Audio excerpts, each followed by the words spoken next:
Hi කොහොමද ඔයාලට? එන්න මේ වගේ ක්‍රිස්පි සමෝසා අපි ගෙදර ඉදන්ම හදාගමුද? මුලින්ම පාන් පිටි ටිකකට ඔයාලා බේකින් පවුඩර් ටිකක් දාගන්න, ඒ වගේම ලුණු ටිකක්, ඒ වගේම බටර් ටිකකුත් එකතු කරගන්න. මේ ටික හොඳින් කලවම් කරගත්තට පස්සේ ඔයාලා වතුර ටික ටික දාගෙන අතේ නොයනන පදමට මෙන්න මේ ගන්න ඩෝ එකක් හදාගන්න. දැන් ඔයාලා මේක සමාන කෑලි කොටස් වලට කපාගෙන ඒව හොඳින් බෝලි කරගන්න. දැන් කටින් බෝඩ් එකට පාන් පිටි ටිකක් දාලා මේ ඩෝ එක හොඳින් දිග ඇරගන්න. ඊට පස්සේ මෙන්න මේ වගේ දිග ඇරගත්ත ඩෝ එක මේ වගේ ටිකක් මහත තීරු වලට කපාගෙන මුලින්ම ඔයාලා සමෝසා ෂීට් එක හදාගන්න.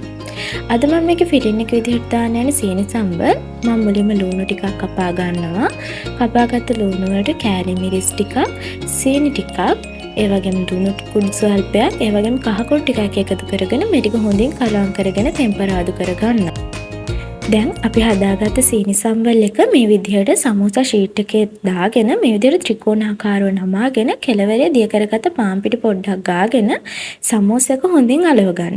මේ තියෙන අපි හදාගත්ත සමෝසා. දැන් මේවා සාමාන්‍ය ගින්දරේ තෙල් රත් වෙන්න තියලා හොඳින් බැද ගන්න. සාමාන්‍ය ගින්දරේ වල සමෝසා ටික හොඳින් බැද ගන්න. ගින්දර අඩු වෙන තරමට ඇතුළත් හොඳ සොෆ්ට් එකට මේවා බැදෙනවා. ඉතින් ඔන්න මේ තියෙන්නේ අපි හදාගත්ත රස සමෝසා. ඉතින් ඔයාලත් අනිවාර්යෙන් මේ රෙසිපි එක try කරලා බලන්න.